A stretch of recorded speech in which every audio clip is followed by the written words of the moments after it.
لہذا نظام جو ہے بدلنے کے لیے جانیں دینی پڑتی ہیں، خون بہانا پڑتا ہے، جان جوکھوں کا کام کرنا پڑتا ہے، اس کے بغیر نظام نہیں بدلتا۔ اور محمد کا رول صلی اللہ علیہ وسلم، یہ ہے وہ عظمت محمد کی جو انسان نے پہچانی ہے۔ میں 3 گواہیاں آپ کے سامنے پیش کر رہا ہوں، 1 from the east, 2 from the west, 3 کئی ملوے ہے۔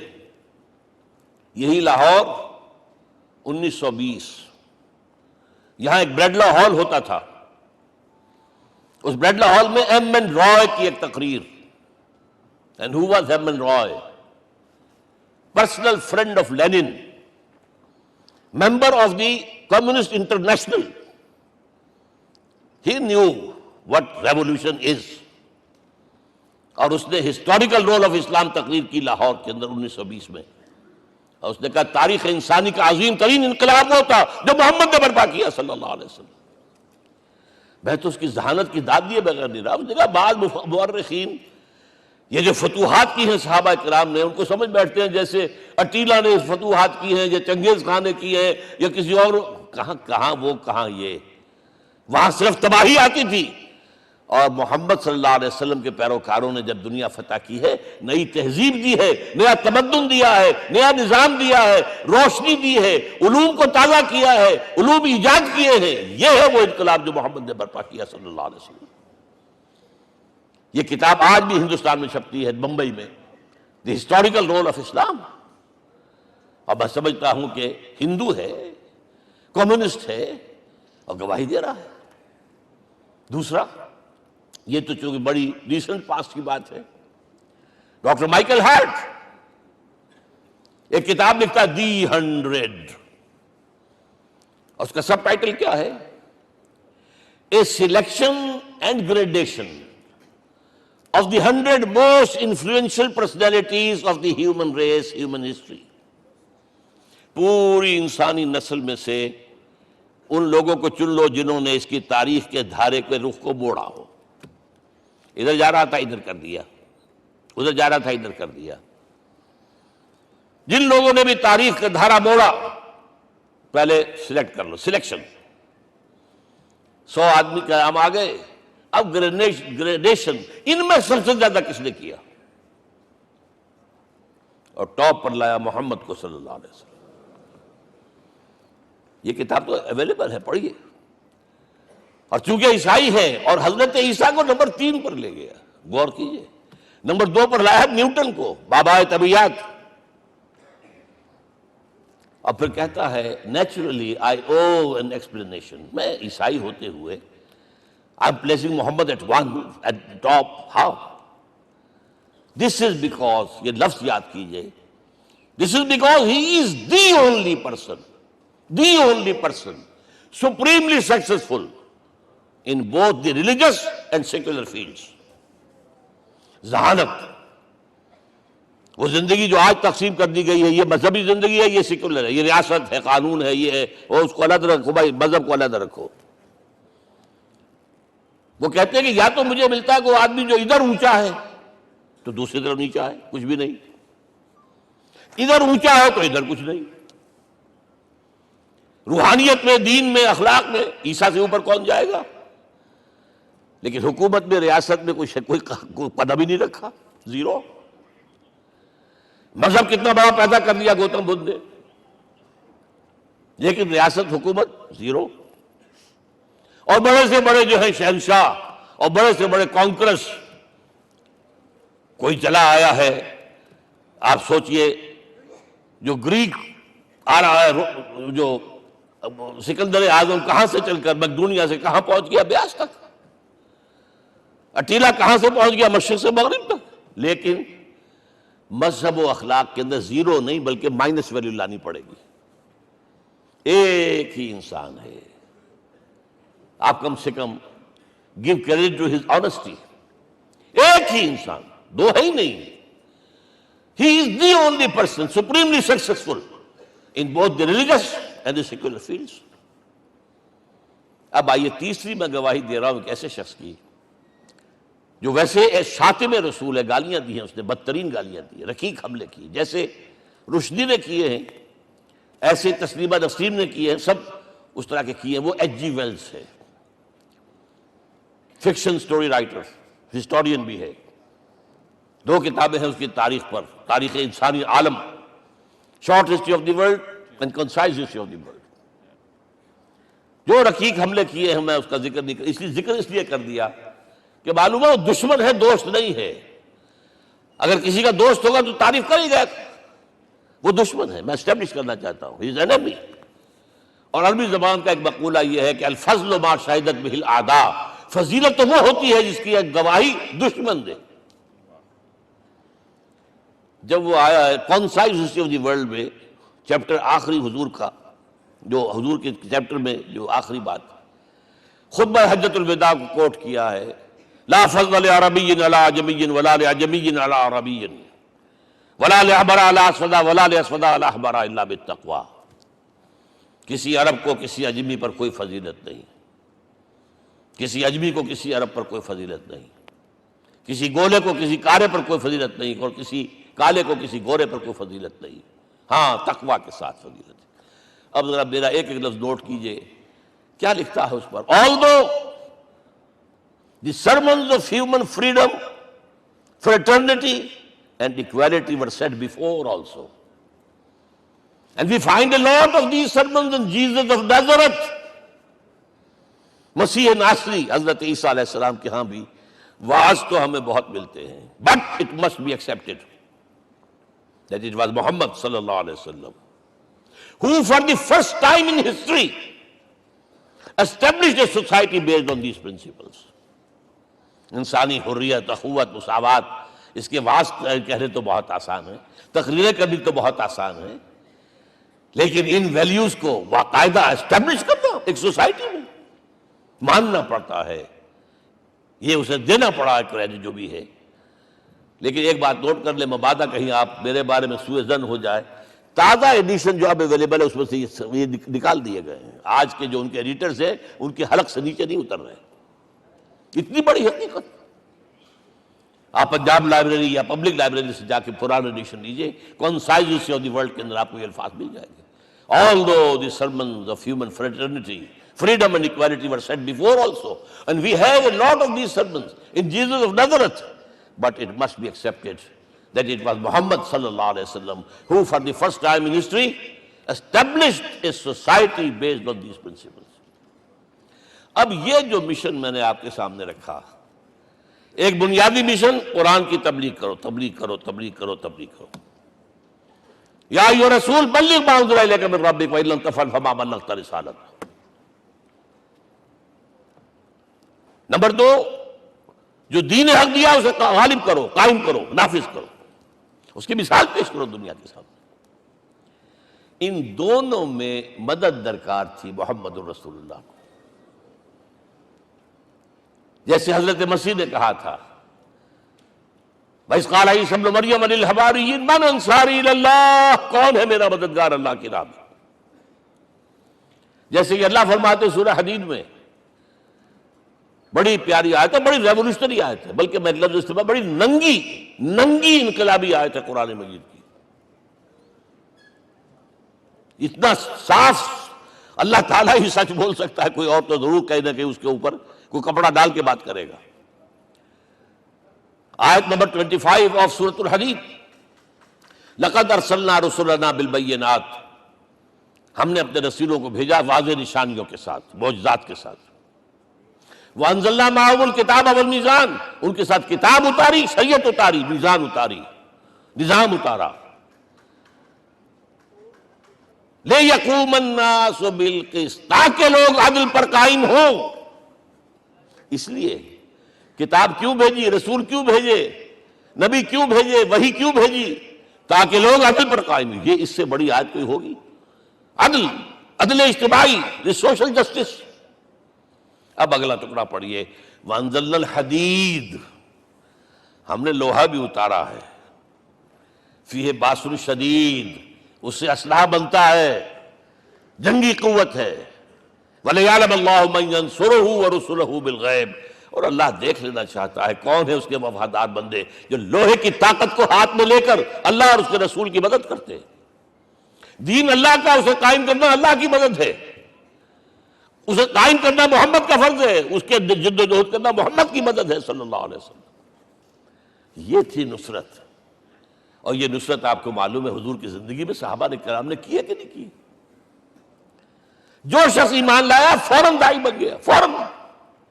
ابو بکر ایمان لائے، اور 6 جو ہیں عشرہ مبشرہ میں سے چوٹی کے صحابہ، وہ ان کی دعوت پر ایمان لائے۔ سعد ابن ابی وقاص، طلحہ، زبیر، عثمان، سعید ابن زید، یہ سب کون ہیں؟ حضرت ابو بکر کی دعوت پر نوجوان ہیں۔ مصعب بن عمیر کو گھر سے نکال دیا چچا نے، اور برہنہ کر کے نکالا ہے کم وقت نے، اس لیے کہ باپ مر گیا تھا، بہت دولت چھوڑ گیا تھا، ماں نے بڑے ناز و نام میں پالا تھا۔ کہتے ہیں 200 درہم کا جوڑا اس کا بن کر آتا تھا شام سے، جیسے کبھی ہم کہتے تھے کہ پنڈت نہرو کے کپڑے جو ہے پیرس سے سل کر آتے ہیں، اور جہاں سے گزر جاتا تھا مصعب، اتنا اس نے لگایا ہوتا تھا عطر کہ پوری گلی جو ہے وہ خوشبو سے جو ہے بھر جاتی تھی۔ چچا نے بلایا، تم جو یہ گلچھرے کر رہے ہو اپنے باپ کی دولت پر نہ، اور تم اسے کہتے ہو کافر، نکل جاؤ گھر سے۔ وہ چلنے لگے، he was a ten ager, چلنے لگے۔ وہ سمجھا تھا کہ میرے یہ کہنے سے اس کے تو اس کو تارے نظر آ جائیں گے، یہ فوراً جو ہے توبہ کرے گا، پلٹ آئے گا۔ چلنے لگے تو اسے اور غصہ آیا، یہ کپڑے بھی اسی باپ کے ہیں، اتارو۔ وہی اتارے کپڑے، مادرزاد برہنہ ہو کر ماں کے پاس گئے ہیں۔ ماں نے آنکھوں پر ہاتھ رکھا، مصعب کیا ہوا ہے؟ فرمایا امی میں موحد ہو گیا ہوں، یہ ہے توحید۔ اور اب جا کر حضور کے دامن میں بیت ارقم میں اب ہمہ وقت کارکن ہے، قرآن اتر رہا ہے، پڑھ رہے ہیں، سمجھ رہے ہیں، قرآن اتر رہا ہے، یاد کر رہے ہیں۔ اور اس کے بعد جب کہا تھا مدینے والوں نے بیعت عقبہ اولیٰ پر کہ حضور ہمارے سے آپ کی ملاقات تو سال کے بعد ہی ہوگی، درمیان میں تو آپ کو معلوم ہے خونریزی ہے، کوئی قافلہ بچ کے نہیں آ سکتا، تو اب آپ ہمیں کوئی اپنا شاگرد دیجئے۔ مصعب بن عمیر کو حضور نے کہا جاؤ ان کے ساتھ۔ وہاں ان کا نام پڑ گیا المقری، پڑھانے والا، قرآن پڑھانے والا۔ 75 آدمی اگلے سال لے کر آ گیا ہے، اور اسی سے بیعت عقبہ ثانیہ ہوئی ہے، اور ہجرت کا راستہ کھل گیا۔ اور اس کو ایک دفعہ حضور نے دیکھا، مسجد کے دروازے کے سامنے سے گزر رہا تھا مصعب، پھٹا ہوا کمبل تھا جسم پہ لپیٹا ہوا تھا۔ حضور کی آنکھوں میں آنسو آ گئے۔ غزوہ احد میں شہید ہوا کس طرح؟ علم بردار تھا، ایک ہاتھ پر وار پڑا ہے، کٹ کے گر گیا، ایک ہاتھ سے تھاما، دوسرے پر بھی گر گیا، دونوں جو بچے ہوئے حصے تھے اس سے تھاما۔ پھر جب ختم ہو گئے، اس کے بعد جو ہے جب دفن کر رہے تھے تو حضور کے سامنے پرابلم لایا گیا۔ مصعب کے جسم پر تو کوئی کپڑا ہی نہیں تھا سوائے ایک چادر کے، ایک دھوتی، اللہ اللہ خیر اللہ۔ اور شہید کا کفن ہوتا ہے اس کا اپنا لباس۔ حضور وہ اتنا چھوٹی ہے وہ چادر کہ پاؤں ڈھانپتے ہیں تو سر کھل جاتا ہے، سر ڈھانپتے ہیں تو پاؤں کھل جاتے ہیں۔ فرمایا سر کو ڈھانپ دو کپڑے سے اور پیروں پر گھاس ڈال دو۔ That was the last dress which Mus'ab got۔ تو یہ لوگ جو تھے محمد رسول اللہ والذین معہ، یہ ساتھی حضور کے، جنہوں نے حضور کے مشن میں آپ کا ساتھ دیا۔ اور ایک خاص مرحلے کا تو میں آپ کے سامنے ذکر ہی کر دوں، اس لیے کہ دین کی اقامت، دین کا غلبہ، اس میں تو جہاد اور قتال آئے گا لا محالہ۔ Nobody is going to allow you to change the system۔ اگر سسٹم بدلتا ہے تو اس کے ساتھ جو مفادات بدلتے ہیں وہ ختم ہو جاتے ہیں، جو پرولیجز ہیں وہ ختم ہو جاتے ہیں۔ لہذا جب غزوہ بدر کا مرحلہ آیا ہے، حضور نے مجلس شورا منعقد کی، اور آپ نے جو وہی سے آپ کو بتا دیا گیا تھا، دیکھو ایک قافلہ آ رہا ہے شمال سے، مال غنیمت سے لدا پھدا ہے، اور 50 صرف اس کے ساتھ محافظ ہیں۔ ایک لشکر آ رہا ہے جنوب سے، ویل کانٹے سے لیس، اور اللہ نے وعدہ کیا ہے کہ ایک پر ضرور تمہیں فتح دے گا، بتاؤ کدھر چلے۔ یہ اصل میں کسی بھی سپہ سالار کے لیے وقت ہوتا ہے کہ اپنے ساتھیوں کے مورال کا اندازہ کرے۔ کچھ ہوں گے ہم جیسے کمزور بھی، انہوں نے کہا کہ حضور پہلے قافلے کی طرف چلے، آسانی سے فتح بھی ہو جائے گی اور ہتھیار مل جائیں گے ہمیں، ہمارے پاس تو ہتھیار بھی نہیں ہے، گنتی کے لوگوں کے پاس تلواریں بھی نہیں سب کے پاس، تو 50 آدمیوں کے ہتھیار تو ملیں گے، پھر لشکر سے نپٹ لیں۔ اب حضور کہہ رہے ہیں اشیرونی اشیرونی اشیرونی، حضرت مقداد بن اسود کھڑے ہوتے ہیں، حضور ہمیں موسیٰ کے ساتھی نہ سمجھیے جنہوں نے کہہ دیا فَاذْهَبْ أَنْتَ وَرَبُّكَ فَقَاتِلَا إِنَّا هَاهُنَا قَاعِدُونَ۔ ہم موسیٰ کے ساتھی نہیں ہیں، ہم آپ کے جانثار ہیں۔ آپ جو آپ کی نیت ہے آپ بسم اللہ کیجئے، اب آپ کو کیا پتا ہمارے ذریعے آپ کو اللہ تعالیٰ آنکھوں کی ٹھنڈک عطا فرمائے۔ حضور پھر فرمائے مجھے مشورہ دو، مجھے مشورہ دو۔ تب خیال آیا سعد ابن عبادہ رضی اللہ تعالیٰ عنہ کو، جو رئیس انصار تھے، ہو نہ ہو یہ ہماری طرف روئے سخن ہے، کیونکہ بیعت عقبہ ثانیہ جس کے نتیجے میں ہجرت ہوئی ہے اس میں طے یہ ہوا تھا کہ اگر یہ مکے والے مدینے پر حملہ آور ہوں گے آپ کو ختم کرنے کے لیے، ہم آپ کی حفاظت ایسے ہی کریں گے جیسے اپنے بیوی بچوں کی۔ اور ابھی مدینے پر حملہ ہوا نہیں ہے، حضور پری ایمپٹ کر رہے ہیں، باہر نکل کر مقابلہ کرنا چاہ رہے ہیں، تو گویا کہ انصار کور نہیں ہوتے اس کے اندر، اس لیے بار بار اشیرونی، مجھے مشورہ دو۔ اب سعد بن عبادہ کھڑے ہوتے ہیں، کأنک تعنینا یا رسول اللہ صلی اللہ علیہ وسلم، اے اللہ کے رسول شاید آپ کا روئے سخن ہماری جانب ہے۔ فإنا آمنا بک وصدقناک، ہم آپ پر ایمان لا چکے ہیں، ہم نے آپ کی تصدیق کی، اب ہمارے پاس چوائس کون سا ہے؟ اگر آپ آگے چلیں ہم پیچھے چلیں گے، اگر برق الغماد تک پہنچیں گے ہم اپنی اونٹنیوں کو دبلا کر دیں گے، یمن کا آخری شہر جو ہے برق الغماد، اور اگر آپ ساحل سمندر پر کھڑے ہو کر اپنی سواری سمندر میں ڈالیں گے ہم بھی ڈال دیں۔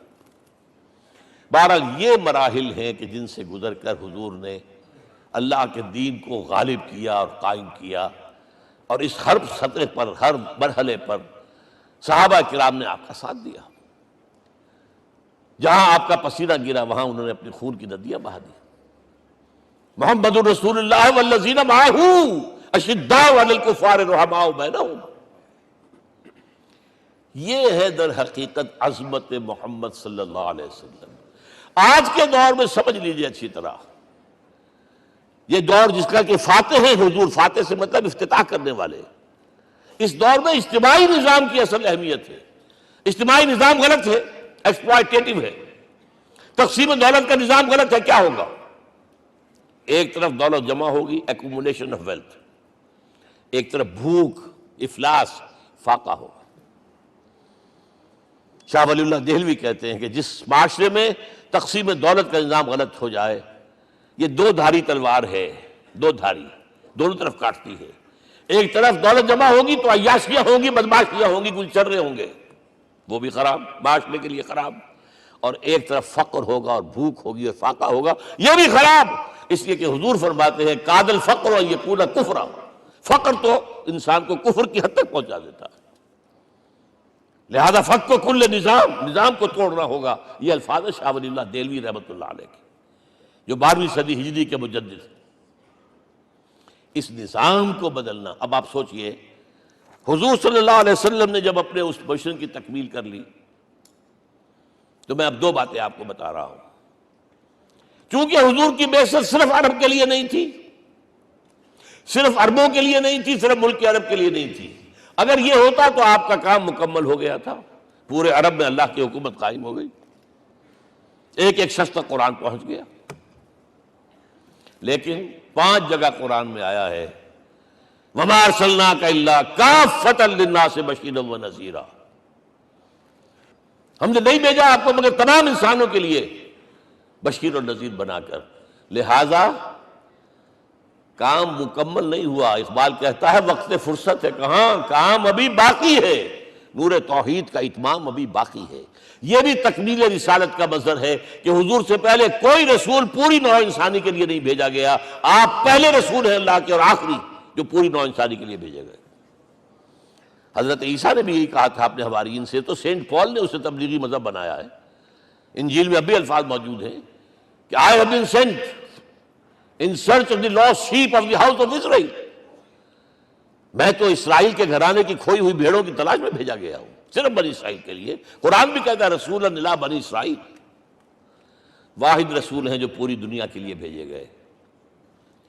اچھا کہہ دینا تو آسان ہو گیا، اس کا مطلب کیا ہے؟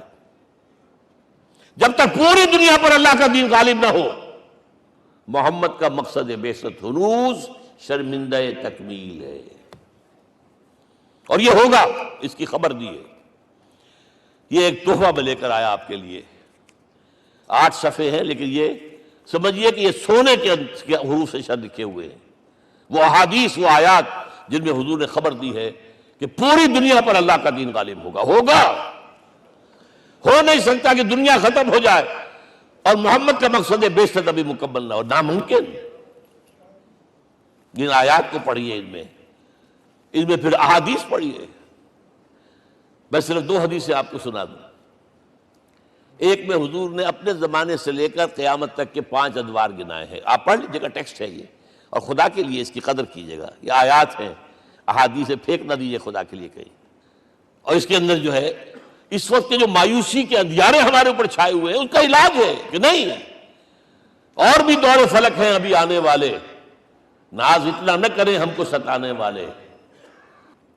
بہرحال حضور نے جب اپنا مشن عرب کی حد تک مکمل کر لیا تو اب ایک بات نوٹ کیجئے، خطبہ حجۃ الوداع 1.25 لاکھ کا مجمع، حضور نے اپنے اس خطبے میں اپنی تعلیمات کے جو اہم نکات تھے انہیں اور دہرایا 3 مرتبہ ایک بات کی ہے۔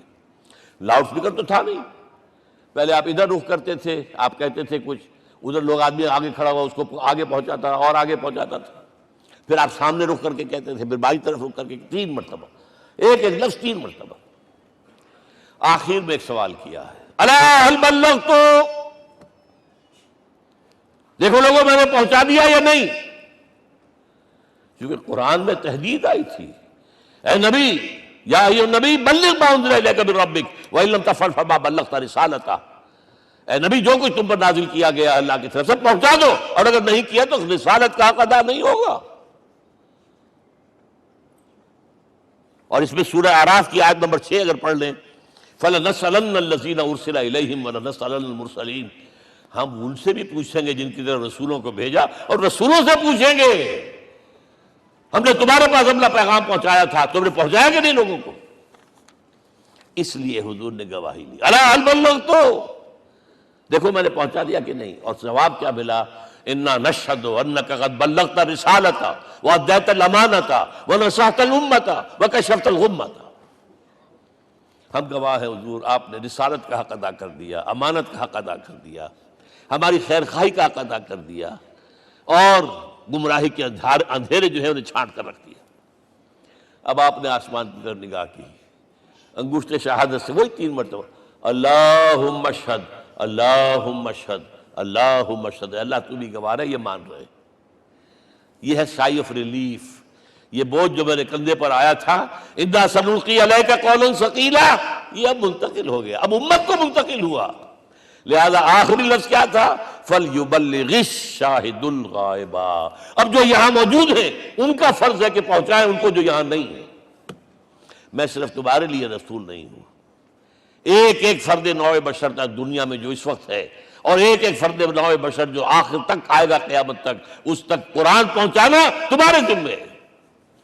ہم نے نہیں پہنچایا، اسی لیے آج ہم اللہ کے عذاب میں ہیں۔ آج کیوں ذلیل کے کل تک نہ تھی پسند گستاخی فرشتہ ہماری جناب میں، 1.5 بلین مسلمان، لیکن عزت نام کی کوئی شے ہے؟ G7 G9 G11 G13 G15 کوئی مسلمان بھی ہے ان میں؟ نہ 3 میں نہ 13 میں، نہ G7 میں نہ G15 میں، نن۔ اتنی بڑی تعداد، سیکیورٹی کونسل میں کسی سیٹ کی امید ہے؟ نن۔ آپ کے وسائل پر ان کا قبضہ ہے، آپ کی ٹیکسیشن کے احکام وہاں سے آ رہے ہیں، ریٹ بڑھاؤ، چینی کے اس کے بڑھاؤ، اور فلاں کے بڑھاؤ، اور بجلی کے بڑھاؤ، اور تیل کے بڑھاؤ، کیا ہو رہا ہے؟ کیوں ذلیل ہے؟ اور نمبر 2، آج دنیا میں خون اگر بہ رہا ہے تو صرف مسلمان کا ہو گیا، مانند آب ارزاں مسلمان کا لہو۔ 60 سال سے کشمیر اور فلسطین، پھر درمیان میں صومالیہ، چچنیا، کوسوو، یہ سب بوسنیا، پھر آپ کو معلوم ہے فلپائنز، پھر جو کچھ ہوا افغانستان میں، اور جو کچھ ہوا اب ہو رہا ہے، جو کچھ ہوا عراق میں، یہ کیوں ہے؟ We are criminals number 1. We have not done our duty. ہم نے قرآن کو اپنا امام نہیں بنایا، دوسروں کے سامنے کیا پیش کریں گے؟ ہمارا اپنا سارا نظام سود کے اوپر مبنی ہے، بہرحال پہلا فرض یہ ہے اب اس کو پہنچاؤ، اور یہاں تک فرمایا بلغوا عنی ولو آیۃ، پہنچاؤ میری جانب سے چاہے ایک ہی آیت، پریچ آن مائی بہاف۔ یہ کام جو ہے جو کہا گیا تھا، واقعہ یہ کہ میں 50 برس سے کر رہا ہوں، یہ آج کی بات نہیں ہے۔ تکمیل اور تدوین فن میں جو بھی حفیظ کا حصہ ہے، نصف صدی کا قصہ ہے، 2-4 برس کی بات نہیں۔ میں میڈیکل کالج کے زمانے سے درس قرآن دے رہا ہوں، جب یہ طلبہ کے اجتماعات کے درمیان درس قرآن ہوتا تھا، جماعت اسلامی کا رکن تھا تو درس قرآن ہوتا تھا، اور اس کے بعد سے میری زندگی کا بیشتر وقت اس میں لگا، بیشتر اور بہتر۔ یہ حضور کا حکم ہے، پہنچاؤ میری جانب سے چاہے ایک ہی آیت پہنچاؤ۔ اچھا، نمبر 2، اب حکم دیا گیا، اس کی مثال میں دے رہا ہوں آپ کے سامنے۔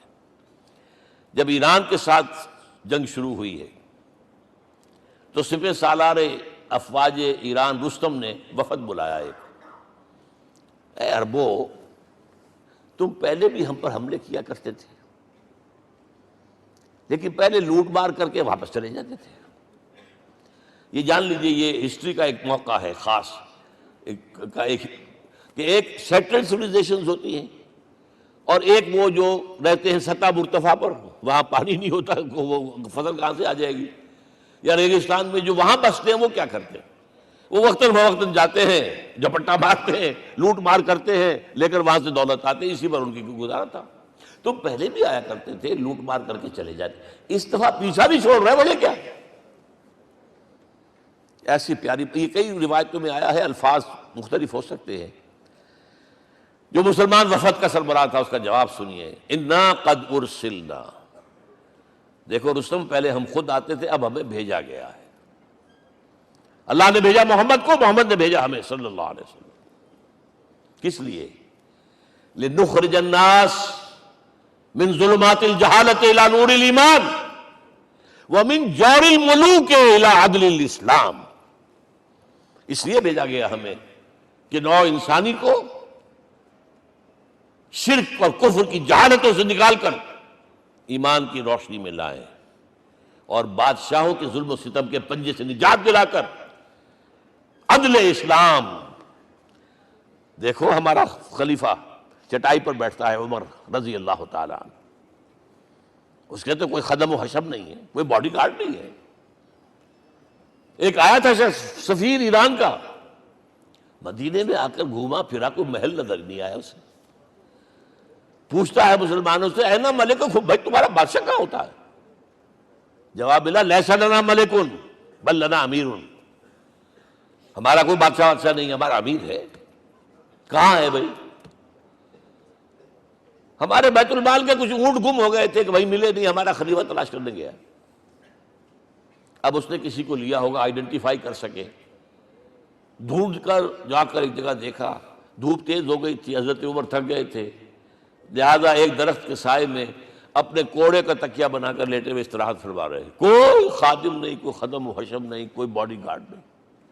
اس وقت وہ کھڑے ہو کر کہتا ہے، عمر تم عدل کرتے ہو، تمہیں کوئی خوف نہیں ہے، ہمارے بادشاہ ظلم کرتے ہیں، لوگوں کا خون پیتے ہیں، انہیں ہر وقت ڈر رہتا ہے، انہیں اونچی اونچی فصیلیں چاہیے، انہیں باڈی گارڈ چاہیے، انہیں حفاظتی دستے چاہیے۔ یہ مثال پیش کی ہے نا، یہ کوئی فیری ٹیلز تو نہیں ہے، یہ تو آج کی تاریخ ہے، 1400 برس پرانی تاریخ ہے بھائی، کوئی پرانی نہیں ہے، کوئی 10,000 سال پرانی بات نہیں ہے۔ اور وہی عمر ہے، انہیں بلایا گیا ہے بیت المقدس، وہاں جو مسلمانوں کا محاصرہ تھا وہ طول کھینچ گیا، فصیل بہت اونچی مضبوط، اور اندر ہر طرح کا رسد بھی موجود ہے، راشن بھی ہے، پانی بھی ہے۔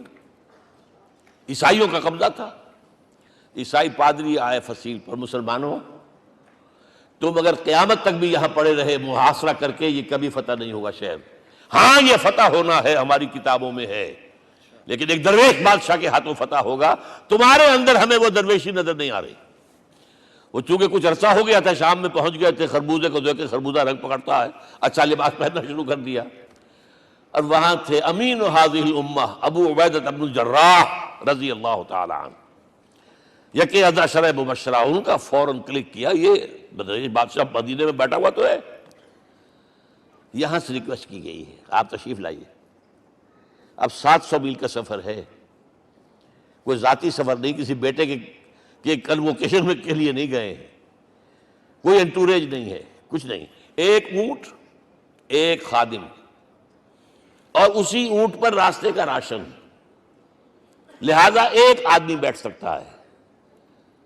اب ایک منزل خلیفہ اوپر تشریف فرما ہے اور خادم مہار پکڑ کر آگے چل رہا، اگلی منزل خادم اوپر بیٹھا ہے اور خلیفہ مہار پکڑ کے آگے چل رہا ہے۔ جب آخری منزل آئی ہے تو باری ہو گئی اس خادم کی، اس نے ہاتھ جوڑ دیے، خدا کے لیے لوگ دیکھیں گے، مجھے ماریں گے، تمہیں شرم نہیں آئی؟ خلیفۃ المسلمین جو ہے وہ آگے آگے تمہارے چل رہے تھے، تم وہ براجمان تھے۔ حضرت عمر نے ڈانٹ پلائی، دوڑو دوڑو، نہیں، باری تمہاری ہے۔